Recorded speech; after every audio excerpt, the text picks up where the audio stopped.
Hi, my name is Roseanne Corona, and this is my video submission for the World Schools Debate Team from the Space City District for the NSDA National Tournament in 2022. Time starting now.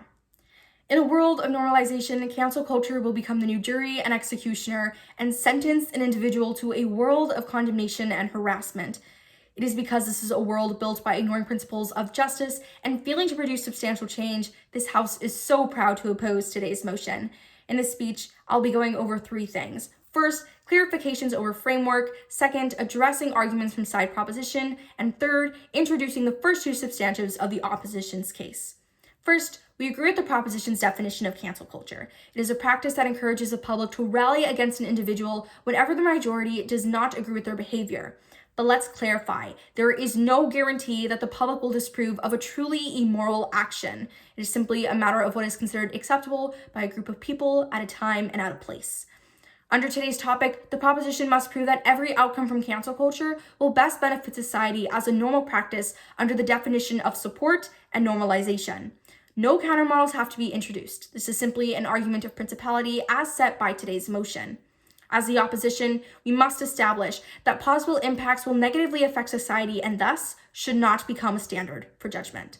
With that being said, let's move on to side proposition and how their case overall claims that cancel culture fights racism and harmful actions in our society.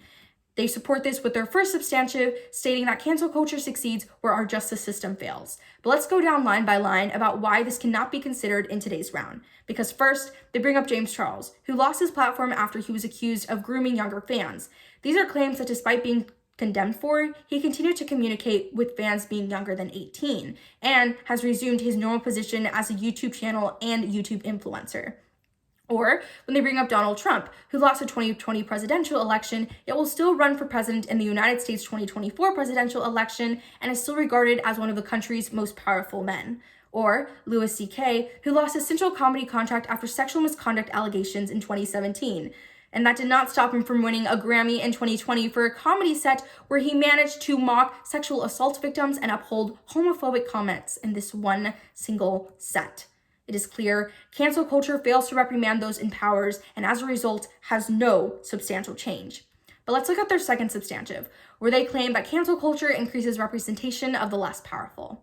They bring up the instance of the Indonesian government, which passed legislation banning schools from requiring Muslim headscarves or other religious symbols for their non-religious students. However, these progressive ideals don't exist in every country, such as China, where just daring to speak out against injustices can condemn an individual to prison. So these positive changes are not guaranteed impacts in these regions, because the impact of social media and cancel culture might influence legislation in Indonesia, but this is simply not going to be the positive effect in these regions, such as China. Or when they bring up the hashtag #MeToo movement, where they claim that cancel culture allows women in positions below that of social figures to finally be able to stand up to people such as Harvey Weinstein and Andrew Cuomo. However, when we look at Harvey Weinstein, we can make a parallel to that of Bill Cosby, who was convicted of sexual assault and rape allegations. However, despite this, in recent years, he has been acquitted and even released from prison, and there's nothing that doesn't guarantee the same outcome for Harvey Weinstein. Or when we look at Andrew Cuomo, who in recent polls show that should he wish to run in the governmental New York election, he still does have a chance of winning. But let's look at how less powerful are actually influenced by cancel culture, specifically Felicia Sonmez, a Washington Post female journalist who dared to write an article about her own sexual assault experience and linked it to an article discussing Kobe Bryant's sexual assault accusations shortly after his death. As a result, she was suspended from her job, received 10,000 and more death threats, and her home address was leaked. Compared to men such as Michael Chi, George Packer, Deshaun Watson, who continued their careers despite sexual assault allegations, racism, and other comments of bigotry, we clearly see that the less powerful that the proposition advocates for are clearly disproportionately affected.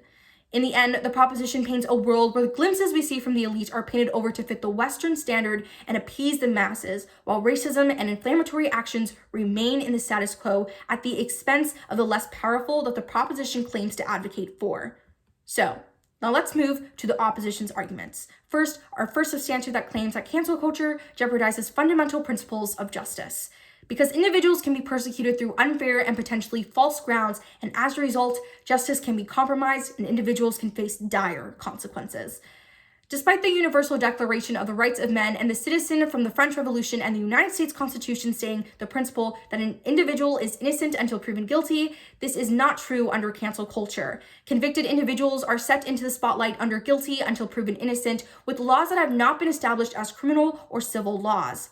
The harms of this can be seen through Paulo Vergara, a Latin American singer who was accused of being the Cecil Hotel murderer of Elisa Lam because he happened to visit the hotel a year earlier when the crime took place, and as a result, he stepped away from the music industry. However, its true impact, specifically on the less powerful, can be seen through Richard Jewell, just a normal security guard in 1996 accused of planning a bomb to later stage his discovery of it in order to become a hero. He lost his job and was put in mountains of debt from lawyer fees. The real bomber wasn't found until 6 years later. It is clear all it takes is one claim to spark mass hysteria to impact true justice and someone's life forever. The proposition advocates for a justice that persecutes based on flawed public opinion, and while figures such as Donald Trump and Louis C.K. can afford these consequences, normal people such as Richard Jewell cannot. And this is done under the guise of true change, but this is simply not the case. Which brings me to the second substantive of the opposition's arguments, that cancel culture does not produce substantial change. The danger with cancel culture is it does not encourage compromise, and it prioritizes what is popular, and these views can often uphold biased perspectives, and therefore does not always solve for an equal society. We see this when it entrenches polarization, when we look at when liberals rallied against systematic racism under the slogan defund the police, and which conservatives responded with Blue Lives Matter. The issue is not these social movements entirely, but rather the response of social media where people on opposing sides of the issues have leaked addresses and harass those who aren't on their same side, ensuring that no middle ground can ever be found. Let's clarify that there is no compromise when it comes to racism. However, there is no common ground for conversations to even begin on how to solve this serious issue as a result. However, let's look at countries who don't have this freedom of government, such as places in China, where celebrities can be blacklisted in the span of days or even hours for perceived offenses, and even newspapers, such as the Global Times, where in 2021 became a target of abuse for failing to be patriotic enough. Cancel culture, at the end of the day, encourages the condemnation of actions that fit the narrative most popular in particular regions, whether that be racism in the West or democratic ideals deemed too radical in countries like China, meaning that a society of no harmful actions cannot exist under cancel culture. So who is affected by cancel culture?